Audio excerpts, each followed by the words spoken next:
எப்படியாவது அதிகாரத்தை பிடிக்க வேண்டும் என்ற பேராசையில் உன்னத ஆட்சி செய்த பாரத பிரதமர் திரு நரேந்திர மோடி அவர்கள் மீதும் அவரது ஆட்சியின் மீதும் ஊழல் கரை படிந்த எதிர்க்கட்சியினர் பல அவதூறுகளை அள்ளி வீசினர். ஆனால் மூன்றாவது முறையாக பிரதமர் நரேந்திர மோடி அவர்கள் தலைமையிலான தேசிய ஜனநாயக கூட்டணிக்கு மக்கள் அமோக ஆதரவை அளித்துள்ளனர்.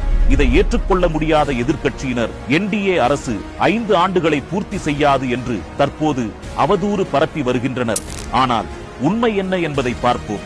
2019இல் பிரதமர் திரு நரேந்திர மோடி அவர்களின் அரசுக்கு தனி பெரும்பான்மை கிடைத்த போது கூட பல்வேறு கட்சிகளுடன் கூட்டணி ஆட்சி அமைத்தது பாஜக.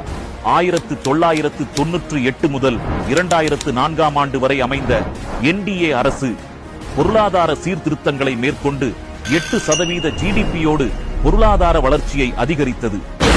பொக்ரான் அணுகுண்டு சோதனை செய்தது என முக்கிய முடிவுகளை கூட்டணி கட்சிகளின் ஒருமித்த